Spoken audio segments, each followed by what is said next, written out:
आज मैं आपको कोर्ट में यूज होने वाले 5 ऐसे वर्ड समझाऊंगा जो क्लियर नहीं हुए तो स्ट्रॉन्ग केस भी वीक लगने लगता है। सबसे पहला वर्ड समझिए, प्ली।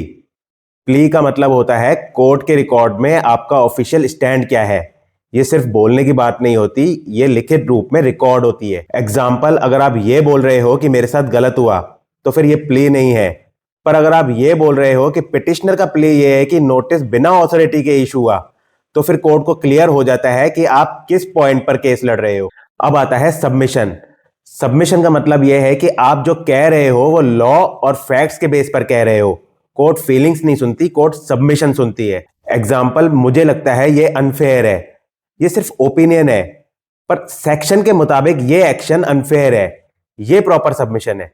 अब समझिए कंटेंशन। कंटेंशन वो बात होती है जिस पर दोनों साइड्स लड़ेंगी और कोर्ट उस पर डिसीजन देगी।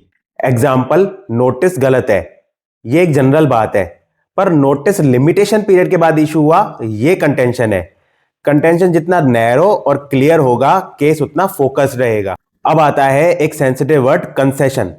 कंसेशन का मतलब ये नहीं होता कि आप केस हार गए, बल्कि इसका मतलब होता है कि आपने एक छोटी सी बात मान ली ताकि मेन इशू स्ट्रांग रहे। एग्जाम्पल, डेट्स में एरर हो सकती है पर ऑथोरिटी के पास पावर ही नहीं थी, ये कंसेशन है।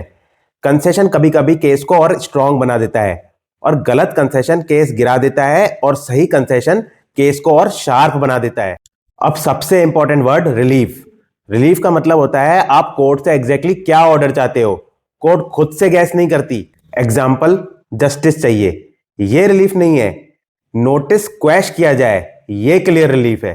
तो कोर्ट में जीत सिर्फ फैक्ट से नहीं आती, जीत आती है फैक्ट्स को सही शब्दों में रखने से।